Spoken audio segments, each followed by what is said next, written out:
먼저 찬양해준 사랑하는 아내와 그리고 정선영 목사님께 감사드립니다. 제가 약간 부담이 있었는데 이제 부담을 내려놨어요. 찬양을 들으면서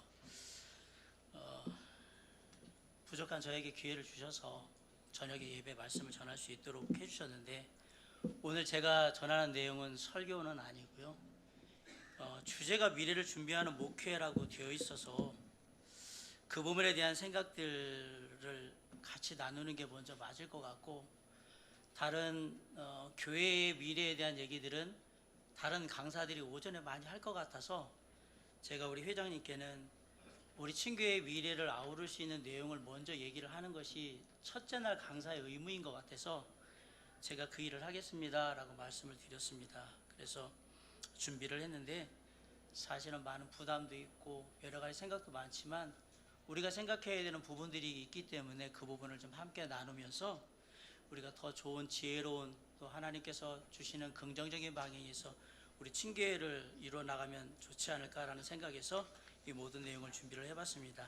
하나님의 말씀을 볼 건데요, 빌립보서 2장 13절, 제가 PPT로 다 준비를 했기 때문에 앉아서 먼저 하나님 말씀, 빌립보서 2장에 있는 말씀을 같이 한번 좀 읽어보도록 하겠습니다. 빌립보서 2장 13절과 14절의 말씀인데 다 같이 한번 PPT 보시면서 함께 읽겠습니다. 시작.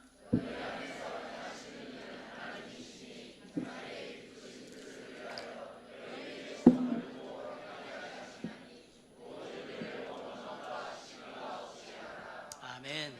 잠깐 기도하겠습니다. 사랑과 은혜가 풍성하신 아버지 하나님, 이 저녁에 저희에게 정말 귀한 말씀으로 함께 하셔서 우리로 하여금 새롭게 또 도전하고 또 새롭게 다짐할 수 있는 시간들을 주시고, 모든 것이 하나님의 성령의 역사하신 가운데 이루어질 수 있도록 듣는 목사님들의, 사모님들의, 여기 있는 모든 분들의 심령을 준비하여 주십시고, 전하는 저에게도 동일한 성령으로 역사하셔서 입술을 주관하여 주십시고, 함께 은혜를 누리며 새롭게 주님 앞에 결단하고 헌신할 수 있도록 임하여 주시옵소서.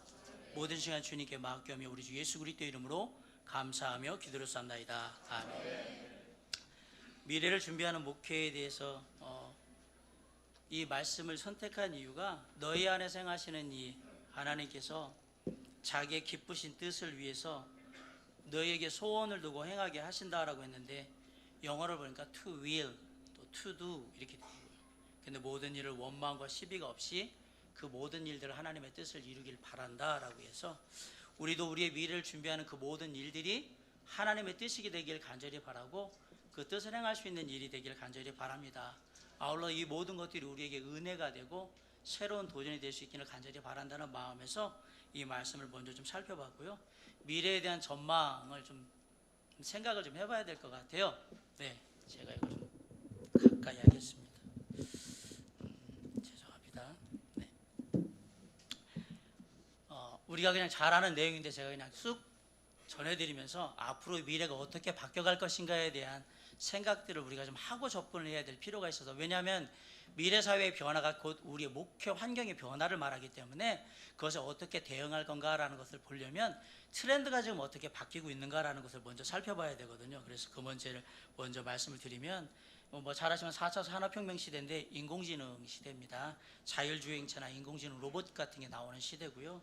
두 번째는 혼족 시대라고 해가지고 1인 가구가 증가하는, 싱글이나 편부모, 노인 가구 이렇게 해서 그 1인 가구 중심으로, 핵가족 중심으로 이렇게 계속해서 재편이 되는 그런 사회의 모습들을 보여주고 있습니다. 두 번째는 소비문화 시대인데요, 소비가 미덕이 되는 시대입니다. 요즘은 이제 건강, 음식, 여행 이런 거에는 돈을 아끼지 않는 그런 시대가 앞으로 계속 될 것이다. 네 번째는 온라인 시대인데요, 웬만하면 밖에 나가지 않고 홈쇼핑이나 인터넷 이런 걸로 다 하잖아요. 예배도 요즘은 인터넷으로 다 드리는 그런 시대입니다. 다섯 번째는 리얼리티 시대인데, 일상생활을 그냥 노출하는 것을 요즘 보면 방송에서 버라이어티로 그냥 나오고 있습니다. 그래서 그걸로 인해서 어떤 사람은 진짜 하루아침에 스타가 되기도 하고요, 어떤 사람은 저 일상생활이 잘못 노출되는 바람에 완전 우리나라 최고의 진상 중에 진상이 돼버려가지고 악플에 시달리는 사람들 나오는 그런 시대가 돼버렸습니다. 근데 이게 왜 중요하냐, 사람들이 리얼리티를 추구한다는 얘기는 우리에게도 리얼리티를 원한다는 얘기가 되거든요. 제가 읽은 책 중에 이런 얘기가 있었어요. 권위주의는 신비주의에서 오고요, 권위는 함께하는 삶에서 온다라는 말이 있어요. 그러니까 거리를 두고 일정하게 나를 숨기는 그 상황에서는 권위주의를 행사할 수밖에 없는데, 거기에서는 권위가 나오지 않는다. 진정한 권위는 나오지 않고, 지금의 진정한 권위는 함께하는 삶 속에서 비록 연약함이 있지만 그 연약함을 뛰어넘는 귀한 것들을 나눌 때 그곳에 권위가 있다라는 얘기를 하는데, 저 리얼리티로 일상생활에 노출되는 걸 두려워하면 안 된다라는 얘기입니다. 왜냐하면 그들도 노출되고 있고 우리도 노출되고 있는데, 우리는 워낙에 연약한 사람들입니다. 우리가 완전한 사람들이 아니기 때문에 중요한 건 그 연약함을 인정하고, 그럼에도 불구하고 우리가 가진 것이 무엇인가를 전할 수 있는 그 진정한 마음만 있다면 사람들을 움직일 수 있는 시대가 지금 시대라는 얘기를 하고 싶었던 겁니다. 자, 미래 사회의 특징이 5가지가 나오는데요. 창의력에 감사할 거예요.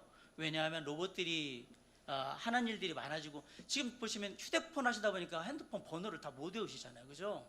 창의력에 감사하는 일들이, 왜냐하면 그쪽에 기계에 자꾸 의지하는 상황이 돼버리면 그런 쪽의 생각들이 적어지기 때문에 인간의 뇌 활동이 적어질 거라는 얘기가 되어 있고요. 두 번째는 개인주의가 팽배할 겁니다. 아시겠지만 개인주의가 팽배하게 되면 권위가 상실되게 되어 있습니다. 나는 나니까, 나는 소중하거든, 이렇게 생각하기 시작하면 어떤 권위든 잘 받아들이기는 어려운 시대가 될 거예요. 그 다음에 고령화 시대가 될 겁니다.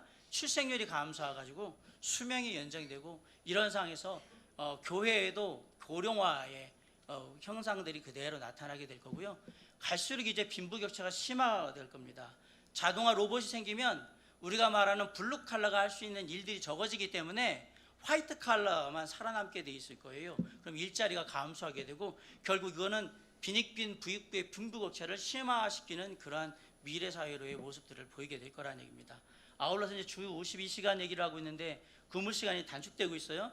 이 얘기는 하나의 일자리로는 할 수 없는 벌이를 2개, 3개로 해야 된다는 상황이 되는 거예요. 물론 이거는 밑에 서민층이나 이런 사람들 얘기긴 하지만, 그리고 이제는 근무를 많이 하는 게 미덕이 아니라 어떻게 하면 내가 여유로운 가운데서 즐기느냐, 누리느냐 하는 그런 부분들이 중요한 시대가 되기 때문에 장기 휴가를 내는, 외국같이 막 1달, 2달 이렇게 되는 경우들을 많이 보게 될 거예요. 일부 대기업에서는 이미 1달씩 이렇게 쉬어도 아무 문제를 삼지 않고 보내주거든요.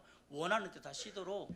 그래서 이것이 미래 사회의 하나의 특징으로서 그렇게 대두가 되게 될 건데, 그렇게 되게 되면 우리 교회에게 무슨 일이 벌어지냐면, 교회 성도님들이 그냥 몇 주씩 빠지는 게 문제가 안 되는 그런 시대가 조만간에 오게 될 거라는 얘기를 드릴 수 있겠습니다.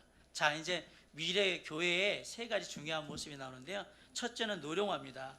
기대 수명이 연장이 돼가지고 노령화가 될 겁니다. 지금 우리나라 기대 수명이 81세입니다. 근데 출산율은 감소를 합니다. 2018년 현재 6세부터 20세까지, 쉽게 말하면 이게 학교에 다니는 연령이 인구가 846만 명이었는데 2060년대에 가면 478만 명으로 거의 반토막 납니다.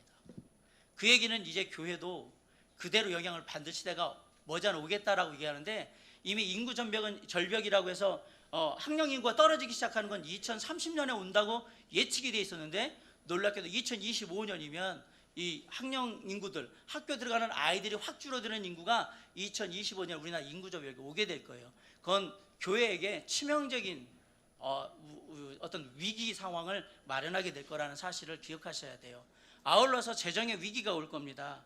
젊은 층이 감소하게 되면, 젊은 층이 감소하는 게 왜 재정의 위기로 오냐, 나이가 들면 벌이가 적어지게 돼 있어요. 저희 교회도 보니까 연령대가 높으신 대로 가시면 이제 벌이는 적어지는데, 그걸 사실은 누가 커버를 해나가야 되냐면, 밑에 있는 젊은 세대 청년들이 이렇게 일자리로 가면서 이렇게 그 부족한 부분을 채워가야 되는데, 아까도 말씀드렸지만 젊은 층이 감소를 해버리면 교회는 그것을 메꿀 수 있는 한계가 와버리는 거거든요. 그렇게 되면 결국 재정의 위기가 오게 될 것이고, 그것을 견디지 못하는 교회들은 문을 닫게 될 거라는 사실을 우리가 예측해 볼 수가 있는 거예요. 아울러서 아까도 말씀드리지만 교회에 오는 사람들이 온라인이 되기도 하고, 또한 사람이 줄어버리면 그 다음은 소규모의 예배를 드리는 쪽으로 사람들이 흩어지기 시작할 거라는 얘기예요. 개인주의가 강해지면 전체로 집단적으로 모이는 걸 그렇게 좋아하지 않습니다. 그러다 보니까 앞으로 생기는 교회들은 이게 카페형 교회든지 어떤 모임형 교회에서 이렇게 될 가능성이 되게 높고요. 그리고 어떤 경우에는 그냥 인터넷 온라인상에서 그 예배나 모든 것들이 다 이루어지는 그러한 특수한 사역들이 이제 등장하기 시작할 거라는 게 미래 교회학자들의 예측이기도 합니다. 자, 그러면 이 부분에 대해서 대안을 얘기하시는 분들이 있는데, 먼저 제가 강근호라는 분을 좀 보면 군산의 미래교회를 담임하시는 분인데 호서대학교 전대학교 교수라시는 분인데, 이분은 앞으로 미래 목회의 대안으로 뭘 얘기하냐면 예배를 강화시켜야 한다. 철저히 예배하는 사람으로 안 만들면 그러면 결국은 위기를 당할 것이다. 우리가 다 아는 얘기인데 그 얘기를 했고요. 두 번째, 성도들을 정해야 한다. 그러니까 정해야 한다는 얘기는 아무나 오게가 좋은 게 아니고 그 사람이 진짜 일당백할 수 있도록 작지만 강한 쪽으로 성도들을 그렇게 훈련시켜 나가는 것이 필요하다. 그래야 적어지는 숫자를 충분히 감당할 수 있는 능력을 발휘하게 될 것이다 라고 얘기를 하고요. 세 번째는 그렇게 하기 위해서는 앞으로의 사회가 갖게 되는 교제의 느슨함을 파고들어서 더욱더 영적 교제를 강화할 수 있는 쪽으로 교회의 시스템을 바꿔가야 한다라고 얘기를 합니다. 그래서 교회가 모일 때 정말 끈끈할 수 있도록, 그래서 그 교회가 정말 꼭 필요하다는 것을 충분히 느낄 수 있도록 그렇게 영적인 교제를 강화하는 것이 미래 목회를 이루어갈 수 있는 좋은 대안이 될 거라고 세 개를 말씀을 하셨어요. 그리고 두 번째로 노영상이라는 분을 한번 제가 볼게요. 백석대학교 교수시면서 한국기독교학회 회장님이신데, 이분은 8개를 얘기를 했습니다. 8개인데 첫 번째가 노인 목회를 강화하라고 했습니다. 아까도 말씀드리면 노령화가 되기 때문에 노인 목회를 강화해야 한다라고 얘기했고, 성화를 강조하라고 말씀하셨어요. 성화를 강조하라는 얘기는 이제 삶에서 그리스도인다운 삶을 보일 수 있도록 성도들을 그렇게 이끌어가야 한다라고 얘기를 하는 거거든요. 이제 구원의 문제가 아니라 구원받은 이후에 진짜 구원받은 자답게 사는 삶으로 이끌어가라는 얘기인데, 결국 제가 볼 땐 이건 아까 말한 영적으로 성도들을 정예화시키는 쪽에서의 얘기를 하시는 거라고 보여드려요. 그 다음에 예배를 강화하라고 얘기를 했고요. 아까도 말씀드렸던 지역사회 봉사를 통해서 어떻게든 접촉점을 만들어서 교회를 다시 바라볼 수 있도록 좋은 이미지를 줄 수 있도록 그렇게 해보라고 얘기를 하고 있습니다. 아울러서 특이한 것은 이미지 설교를 하라고 얘기를 합니다. 뭐냐면 이제 지금 세대들은 말을 하면 잘 이해를 못해요. 근데 스토리텔링을 하면 잘 이해를 해요. 이야기같이 뭔가 그림이 그려질 수 있는 그런 것들을 접근하면 좀 더 쉽게 이해를 하기 때문에 앞으로의 젊은 세대를 목회를 할 때는 그들이 이런 이 성경의 이야기를 그림으로 이렇게 형성할 수 있도록, 그렇게 이미지화해서 받아들일 수 있도록 그렇게 어떤 여러 가지 설교의 기법들을 조금 더 깊이 연구해서 설교할 필요가 있지 않을까라고 얘기를 하고 있습니다. 아울러서 교회 교육을 강화하라는 얘기는 아까 말씀드린 정예하는 데 있어서는 교육을 강화하는 것이 가장 기본적인 것이기 때문에 성도들을 교육시키는 데 체계적인 훈련들, 제자훈련 같은 것들을 체계적으로 잘 훈련시키라는 얘기고요. 소그룹을 강화한다는 얘기는 아까 말씀드린 영적인 교제를 강화하라는 얘기를 들으시면 됩니다. 그래서 작은 소단위에서 정말 우리가 교회 전체적으로는 줄 수 없지만 작은 소단위에서 돌봄과 회복과 치유와 은혜를 나눌 수 있는 그러한 쪽으로 목회를 이끌어가는 것이 필요하다라는 얘기를 하고 있고요. 이분이 또 하나 얘기한 건 다문화에 대한 얘기인데, 앞으로 다문화 가정들이 많아질 것이기 때문에 교회도 이쪽에 신경을 써서 다시 접근할 수 있도록 그렇게 준비를 하는 게 필요하다라는 얘기를 하고 있습니다. 자, 그러면 우리는 이런 급변하는 시대의 변화를 능동적으로 제출할 수 있겠는가라는 사실을 한번 이제 생각을 해봐야 됩니다. 과연 사회는 이렇게 변하고 있는데 우리가 그때그때 대처가 가능하냐? 제가 지금부터 여러분에게 한 번도 보지 못했던 자료를 이제 보여드릴 겁니다. 성서침례교회 목회자의 연령대 그래프를 제가 보여드리는데, 이걸 어떻게 구했을까? 제가 아시지만 저는 이쪽에 제천교회에 있다가 도림교회 왔을 때 도림교회는 정체성 친교회에 있는 교회였습니다. 2012년에 정체성 친교회의 그 주제가 뭐였냐면 미래를 준비하는 목회였고, 그때 한 목사님께서 정체성 친교회 목회자의 모든 연령대를 적어놓은 그 자료를 참가자들에게 주는데 제가 그걸 갖고 있었고, 우리 친교회 건 어떻게 알았느냐, 대충 누가 이렇게 동년배인지 이렇게 확인하면 다 가능하거든요.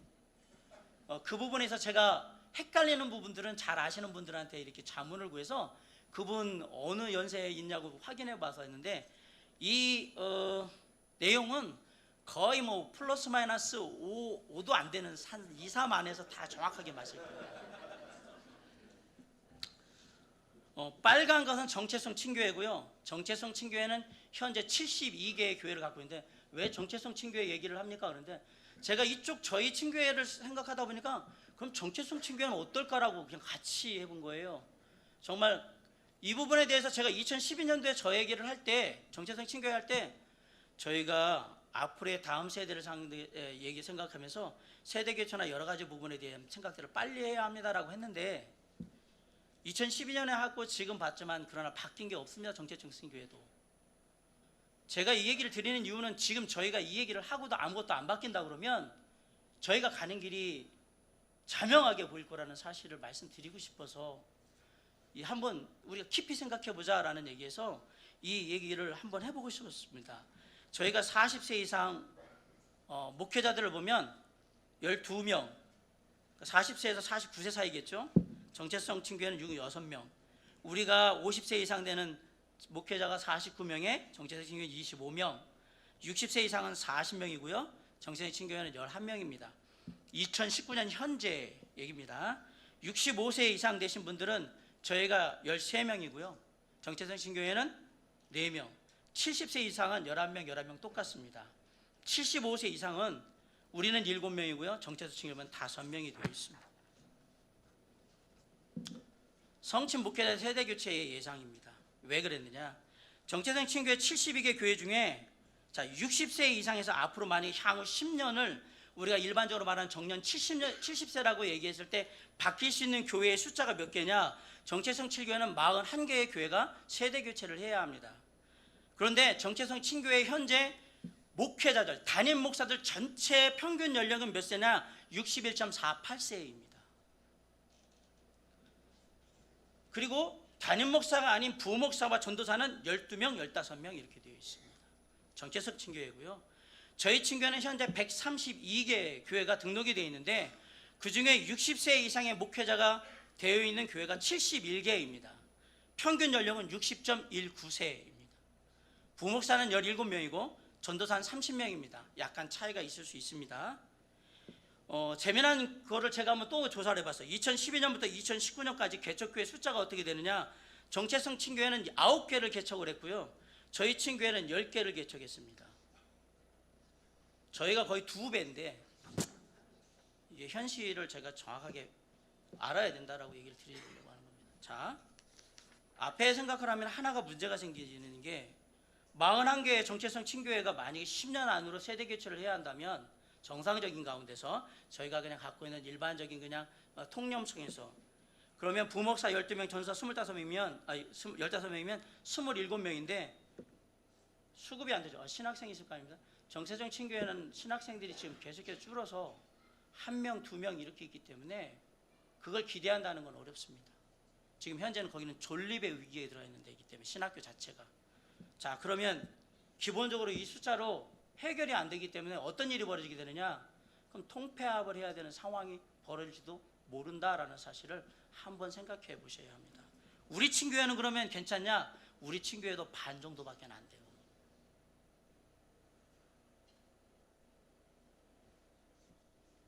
언젠가 어떻게 되겠지라는 생각으로 지금까지 왔다가 조금 있으면 저희들이 큰 어려움을 당할 수도 있다라는 사실을, 미래를 얘기하지만 미래가 그렇게 밝지만은 않은데 아직도 늦지 않았다라는 생각을 하고 빨리 대비를 하자라는 얘기를 드리고 싶은 겁니다.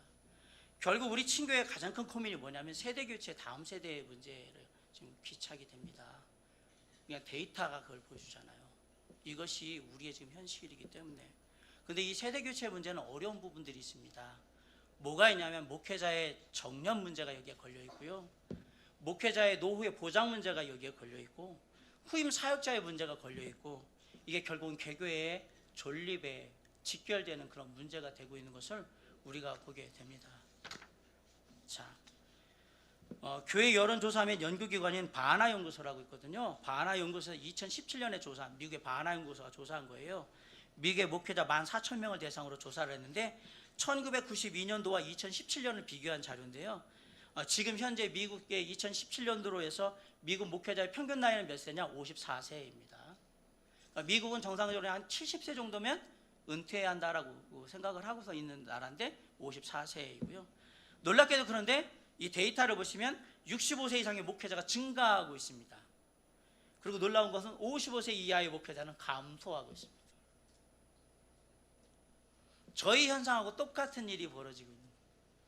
왜냐하면 이제 수명은 연장이 되고 출산율은 떨어지고 그런 상태에서 또 목회자를 위해서 헌신하는 사람들은 적고 이런 상태가 되니까 이게 이렇게 벌어져 버리기 시작하는 거예요. 근데 이 현상이 더 심화될 거라는 게 예측이거든요. 자, 그러면 두 가지 목회자의 이 정년 문제에서 두 가지 주장이 있는데 정년을 연장해야 한다는 주장이 있어요. 평균 수명이 늘어나는 만큼 목회자의 정년도 늘어나야 된다. 그런데 뭐 기대 수명이 81세니까 여기 이제 보통 70세 뭐 이런 다른 교단에서 얘기하는 것들에서 73세나 75세로 연장하자 이런 이제 주장이 하나가 있고 그대로 정년을 유지해야 된다. 급변하는 목회 환경을 고려하면 다음 세대에게 빨리 물려주는 것이 현명하다. 70세를 유지하자 이제 이 두 가지 주장이 있는데 저는 어느 것이 맞다 틀리다를 지금 얘기하려고 하는 것이 아니라 이런 문제들의 고민들이 지금 있다라는 사실을 얘기를 드리고 하는 거예요. 자, 그러면 왜 목회자들이 은퇴를 하지를 못할까? 정상적인 시간들에 하지를 못할까? 여기에는 제가 볼 때 네 가지 정도 이유가 있는데 첫째는 작은 교회 문제거든요. 재정적인 문제 때문에 그렇습니다. 저희 친교회만도 노후 보장의 대책이 없는데 다른 교단에도 작은 교회들은 어렵습니다.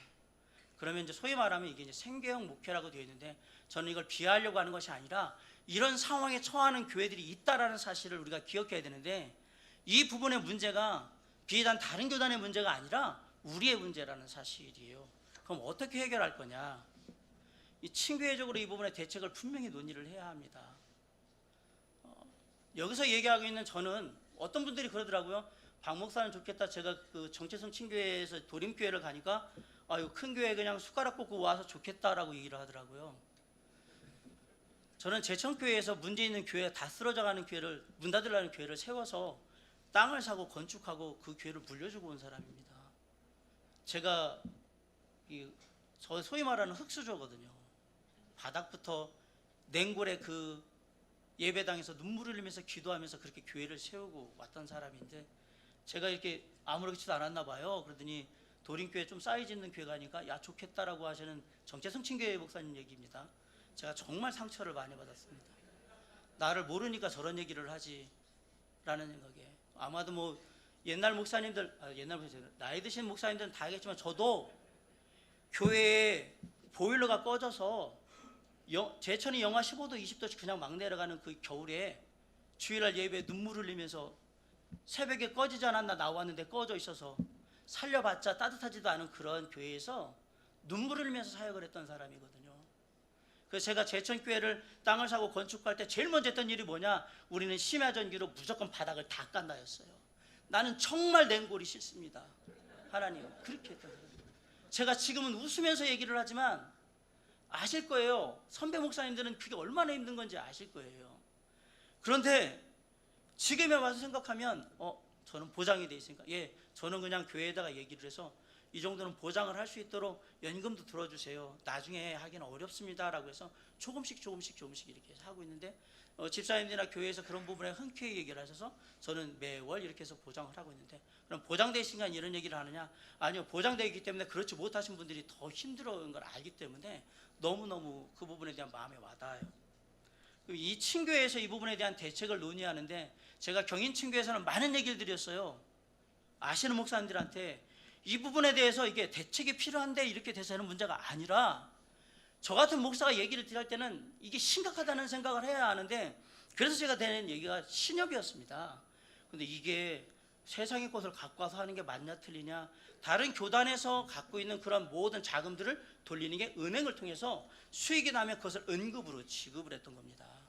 이 부분에 대한 것들은 우리는 더 작기 때문에 더 심도 있게 논의를 해서, 제가 생각할 때는 작은 교회 목사님들이 있는 그 교회에 이것을 아까 말한 정말 그만두고 싶은데 노후가 어려운 분들한테 정말 아름답게 놀 수 있도록 그렇게 해줄 수 있는 방안은 이거밖에는 없는 것 같아요. 그래서 이 부분에 대한 논의를 해봅시다라고 하면, 글쎄 다 좋긴 한데 막 이런 얘기들을 하시거든요. 참 어려운 문제예요. 그러나 이게 친교회 안에서 개교의 문제이기도 하지만 친교회 우리 목사님들, 동력자 선후배 목사님들의 지금 일이기 때문에 우리가 이 부분에 대한 것들을 심도 있게 생각하셔야 합니다. 그리고 우리가 그것들을 통해서 정말 우리 목사님들이 생계 연연해서 목회하지 않도록 어떻게든 한번 해볼 수 있는 뭔가를 해보면 좋지 않을까라는 생각을 정말 드리고 싶은데, 이게 공개적인 속상에서 제가 이 얘기를 드릴 수 있게 된 것을 정말 다행으로 생각하고, 한 번은 이 부분에 대해서 우리가 논의를 하고 연구할 필요가 있다 생각하고, 저는 이미 신협에 대해서 다 알아봤어요. 그리고 이게 어떻게 돌아가면 된다는 것까지 다 이 부분에, 왜냐하면 제가 이 얘기를 꺼낼 때는 이미 이것이 어떤 구조로 돌아가는지를 알고 얘기를 해야지라는 생각 때문에 봤는데 가능하겠더라고요. 그러나 이것이 제 개인의 의견으로서 끝나지 않으려고 그러면 아무튼 친교회에서 이 부분에 대한 대책을 논의해야 되는데, 말로만이 아니라 정말 우리 목사님들이 노후에 당당하게 그 부분에 딱 마치고 나가셔서, 많지는 않지만 그 은퇴하는 것 때는 뭐 국민연금에 여러 가지도 함께 이 은퇴금과 함께 이렇게 나머지 삶을, 여생을 좀 아름답게 보낼 수 있도록 하는 데 있어서 뭔가 우리가 이제는 변화를 시도해야 될 때가 아닌가라는 얘기를 드리고 싶어서 한번 얘기를 드렸습니다. 이건 작은 교회 얘기고요. 중대형 교회에서는 왜 그러면 은퇴를 안 하냐? 놓지 못하는 욕망이 있는 거예요. 그렇게 되면 교회가 사유화되고 그러면 세습할 수밖에 없는 상황들이 있는데, 물론 이게 이렇게 되는가 여러 가지 이유들을 제가 나중에도 또 얘기 드릴게요. 그러나 그렇지 못한 경우들 우리가 많이 봐요. 못 놓는 거예요. 이제 크니까. 뭐 저희야 뭐 놨든 안 놓든 그렇게 큰 차이 없는 친교회인데, 뭐 여러분 아시는 뭐 다른 교단은 뭐 이게 하나의 기업 것 같아서 놓으면 안 되겠다라는 생각을 갖게 되면 교회를 내 거로 만들거든요. 그럼 이제 세습을 생각하는 경우들이 나오는 경우가 있습니다. 해결책은 뭐냐? 초심으로 돌아가야죠. 다 하나님 거니까. 두 번째는, 저는 세습을 반대하거나 이런 것이 아니라 절대적인 사유화를 해서 권력화해서 교회를 만들면 안 된다라고 생각은 해요. 이따 왜 제가 세습에 대한 얘기들이 관련된 얘기를 좀 할 건데, 이 부분에 대한 것들이 돼 있지 않으면 놓겠다라는 생각을 못 가질 것 같아요. 그냥 원래의 마음으로 돌아가야 되지 않을까라는 생각을 해봅니다. 전체적으로 우리에게 문제는요, 뭐 아까 제가 말한 작은 교회 문제도 있고 중대형 문제 이런 것보다 더 중요한 이 후임 사역자 문제입니다. 이게 심각한 겁니다. 사역자를 부르고 싶어도 사역자가 없습니다. 사역자가 없다는 얘기의 또 하나의 의미는, 내가 생각하는 기대치에 사역자가 못 미친다 이 얘기입니다. 후임 사역자가. 저는 전체적으로 이 문제가 되게 큰 문제일 것 같다는 생각을 합니다. 왜냐하면 다음 세대, 다음 사역을 넘기고 싶은데 이 사람이 이 사역자, 이 목회자가 이걸 할 수 있을까라는 것에 대한 전임 사역자의 확신에 서지 않으면 어렵거든요. 물론 우리 목사님들이 아주 높은 기대치를 가지고 사람들을 바라보지는 않는다고 생각하는데, 그래도 각자의 목회 안에서 각자의 기대치가 있어요. 목회를 오래 막 30년씩 뭐 40년씩 하신 분도 있고 50년 하신 분도 있고, 목회를 오래 오셨기 때문에 그 기대치가 있는데, 그 기대치가 뭔지를 우리 후배 사역자들은 반드시 알아야 합니다. 왜? 그래야 부를 수 있거든요. 앞에 있는 선배 목사님들이 길을 안 터준다고 뭐라고 얘기할 부분도 있겠지만, 당신의 능력이 과연 그걸 감당할 수 있는 능력이 되느냐의 문제를 우리가 물어봐야 한다는 얘기입니다. 그게 안 되면 그냥 나이로만 막 가라고 얘기를 하면 저는 그것은 성경적이라고 생각하지 않습니다. 실력을 키우고 목회자로서의 소양과 실력을 키운 다음에 하나님께서 기회를 허락하시거든 움직이면 되는데, 물론 사람들이 완벽하진 않지만 각자의 소양 가운데 목회자로서 가져야 될 자질을 바라보는 데 있어서는 공통된 생각들이 다 있다고 생각해요. 저는 저희 원로 목사님 되는 김용우 목사님이 저를 선택한 기준이 뭔지를 잘 알고 있어요. 우리 원로 목사님은, 김용우 원로 목사님은 당신이 못하는 걸 제일 잘할 수 있는 목사를 불렀어요. 그게 저였던 거예요. 그리고 그 출신의 목회자 중에서 부른다, 이게 원칙이었기 때문에 한 4분 정도 되는 그 목회자 중에 제가 목사님 김용우 원로 목사님하고 거의 반대의 사역 스타일을 갖고 있는 사람이라서 그 부분을 보완했으면 좋겠다라고 생각했는데, 되게 위험할 수도 있지만 되게 탁월한 선택도 될 수 있거든요. 제가 갔을 때 반반이었어요. 아, 박창신 목사가 1년 안으로 잘릴 거다. 완전히 스타일이 다르니까. 반은 제가 제천에서 13년에 담임 목회를 했지 않습니까? 잘 견뎌서 잘 조화를 이루고 다시 받을 거라. 그래서 후임 목회자로 설 거라고.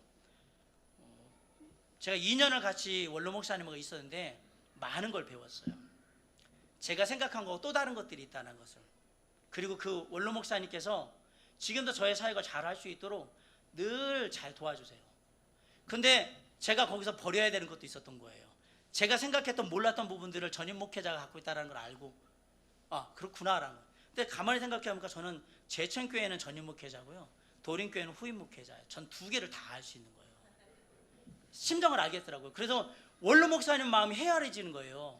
왜냐하면 제천교회 전임 사역자 목사이기 때문에 이분이 어떤 마음, 물론 은퇴하는 마음은 잘 모르겠지만 전임 사역자로서 어떤 생각을 갖고 나를 후임 사역자를 볼까, 내 능력을 생각할까라고 생각할 때 그게 와닿기 때문에 정말 조심했어요. 여러 가지 부분에서. 그래도 여러 가지 어려움들이 많았어요. 같이 2년을 있는 동안. 그런데 원로 목사님이 참 잘해주셨습니다. 잘 이해를 해주시려고 했고, 욕심 같은 거 안 부리시고 제가 원하는 대로 사역할 수 있도록, 제가 그래도 담임 목회를 오래 하고 왔다고 박 목사 원하는 대로 하라고 이렇게 밀어주는 쪽이 돼서 지금도 사역을 잘 감당하려고 최선을 다해서 하고 있지만 정말 그 부분에 감사하는데, 전임 목회자는 그런 생각이 있는 거예요. 이 후임 목회자가 잘했으면 좋겠다. 여러분, 그 마음이 얼마나 큰 마음인가를 생각하셔야 됩니다. 그 마음 속에서 고민하시는 거예요. 제가 할 수 있는 후임 목회자로 제가 할 수 있는 얘기는 뭡니까? 도림교회가 잘 되더라, 부흥하더라, 탄탄해지더라, 그 얘기 해주는 게 전임 목사님한테는 제일 큰 영광이요, 기쁨이에요. 저는 그것을 위해서 지금도 열심히, 목사님께서 기회를 주셔서 제가 이곳에 사역을 하니까 그 일을 제가 감당하도록 최선을 다하겠습니다 라고 하는데, 요즘 오시면 너무 좋아하세요. 아시지만 저희가 다음 세대 사역에 많이 집중하고 보다 보니까 이렇게 가다 보니까 목사님도 늘 그냥 좋아하세요. 저는 그 부분에 작은 건 채워졌는데, 중요한 건 뭐냐면 저로 끝나는 게 전 다음 세대를 부를 때, 제가 이제 은퇴할 때가 돼서 다음 목회자를 부를 때 이 교회를 어떻게 맡길까라는 생각을 할 때 똑같은 고민을 하지 않을까라는 것을 알게 되는 거예요. 사랑하는 후배 목사님들한테 부탁드립니다. 전임 목사님들의 고민은 되게 큽니다. 그 고민에 다른 못 채우겠지만 어느 정도는 채울 수 있기 위해서 여러분이 정말 많이 노력하는 모습들을 보여주셔야 한다고 저는 생각을 합니다. 제가 해결책이라고 했는데, 결국은 사역자의 수적인 감소를 이룬 걸 감안하면 다음 세대 사역이 중요할 수밖에 없어요. 왜냐하면 결국은 그걸 채울 수 있는 사람들이 저 사람들이기 때문에 그렇습니다. 요즘 놀라운 통계가 뭐냐면 다음 세대에서 아동부, 청소년부, 청년부의 복음화율이 4%라고. 이거 어떻게 하겠습니까? 사람은 적고요, 사역자도 적어요. 사역자의 질이 떨어져요. 제가 이 얘기하면 후배 전도사님이나 부목사님 되게 싫어할 것 같아요. 요즘 목사님들한테 제가 많이 듣는 얘기가 있습니다. 제가 지금 52인데 단임 목회만 22년 차거든요. 근데 많이 듣는 얘기가 뭐냐면 사람이 없어. 근데 사람이 없다라는 게 진짜 수적인 얘기를 하는 거였을까? 수적인 얘기도 수적인데 내가 참 다음을 맡길 이게 안 보인다고 자꾸 얘기를 하세요. 그게 뭐냐면, 이전에 저희들이 사역을 할 때는 목사님들 할 때 어느 게 아무개 전도사가 사역을 잘한다던데 이런 얘기를 이렇게 쭉 들으면서 나름 이렇게 평가를 했어요. 근데 이제는 그런 얘기도 잘 들리지도 않을 뿐더러 누가 누군지도 몰라요. 그러다 보니까 누굴 선택할 때 어려운 거예요. 예전 같은 정보가 없어요. 좀 적극적으로 후배 목회자들은 적극적으로 어필을 하세요.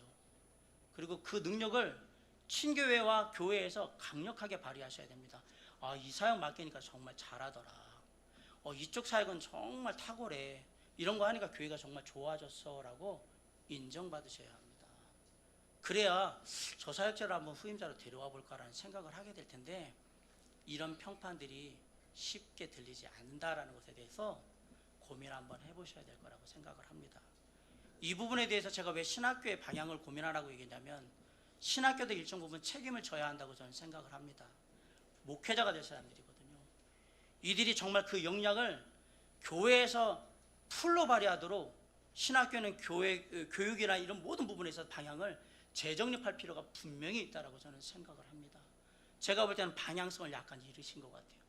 저희는 학자를 키우는 학교라기보다 목회자를 키우는 학교로서 우리가 세워진 학교이기 때문에 철저하게 그분의 훈련들을 잘 시키는 것, 그게 먼저 필요하다는 생각을 합니다. 그렇다고 공부를 하지 말라는 얘기 아닙니다. 제가 아시겠지만 저 3년 동안 전체 수석하면서 공부했던 사람이에요. 깨야 잘해서 죄송합니다. 그런데 나와서 보니까 목회에서 배워야 될 게 너무 많은 거예요. 내가 진짜 있으면 이런 걸 가르쳤으면 좋겠다라는 생각하는 부분들이 있는데, 친교의 많은 목사님들이, 선배 목사님들이 이런 것들이 필요하겠다라는 얘기를 많이 하실 때, 우리 신학교의 교직원들, 교수님들은 좀 귀를 여시고 이 부분에 대해서 방향성을 좀 고민하시면서 좀 더 한 번 더 짚고 넘어가는 그러한 시간들이 된다면, 아마 그 학생들이 교회에 가서 좋은 평가를 받을 수 있는 그러한 계기가 되지 않을까라고 생각을 합니다. 저 개인을 얘기한다면 저는 장두환 목사님 세대의 사역자인데, 신학교에서 풀로 에너지를 받아서 교회 사역에 풀로 쏟고, 월요일날 다시 신학교로 오고, 다 금요일날 채워서 가서 금요일부터 다 쏟고 월요일날 다시 오고, 이렇게 했어요. 저는 학교가 너무 행복했어요. 왜? 나를 영적으로 채워주는 그 놀라운 기쁨들이 있었어요. 근데 요즘은 신학교에서 다 지치고 교회 가서 쉬어요. 죄송합니다. 다 그런 건 아니지만 이렇게 돼버리면 큰일 나요. 교회 가서 이것 때문에 힘든데요, 저것 때문에 힘든데요. 학교의 과제나 이런 것들 때문에 사역을 뒤로 한 적이 한 번도 없습니다. 학교의 과제는 언제 하는 건 밤새서 하는 겁니다. 사역은 사역이거든요. 그런 마음으로 사역을 했던 사람이기 때문에 그런 생각들을 다 따라오라고는 하진 않지만, 목회 사역에 이 녀석이 정말 마음을 다해서 여기에 그냥 올인하고 있구나라는 걸 보여주면 그 사람을 선택을 하죠. 근데 막 이렇게 하면 평생을 목숨을 걸어서 해야 되는 사역을 지금부터 반하는 애 아이가 나중에 전부를 한다라고 생각하면 안 되잖아요. 이것은 우리 후배 사역자분들이 정말 다시 한번 고민을 해야 될 부분이고, 그리고 신학교에서도 이런 부분에 대해서 더 강화시켜서 교육할 수 있는 부분이 있다면 한 번 정도 생각을 해보셔야 될 분이 아닐까라고 생각을 합니다. 또 하나 목회자들이 은퇴를 미루는 이유가 뭐냐면요, 소수지만 소명 때문에 그래요. 나이에 상관없이 건강이 허락하는 한 나는 끝까지 강단을 지키면서 그곳에 죽겠다. 저는 그것을 존중합니다. 정말 그렇게 하셔야 합니다. 그건 나이에 상관없는 문제입니다. 그런데 이 부분에 대해서 소명을 갖고 있으신 분들은 특징이 있어요. 그분은 이전부터 늘 그렇게 얘기하셨어요. 난 죽을 때까지 강단을 지키며 가겠다고 얘기하신 분들은 맞아요. 그분들은 저는 나이에 상관없이 끝까지 그렇게 가셔야 된다고 믿고, 제가 기도하기는 목사님 정말 강단에서 마지막 숨을 거두셔서 멋있는 모습을 보여주십시오라고 정말 응원하고 싶습니다. 그래, 이렇게 해서 미루시는 분들이 있는데, 이것은 은퇴 이유를 미루는 거하고 좀 상황이 다르지만 이런 분도 있다라는 걸 기억하셔야 돼요. 그거는 인정해 주셔야 돼요. 그리고 받아주셔야 됩니다.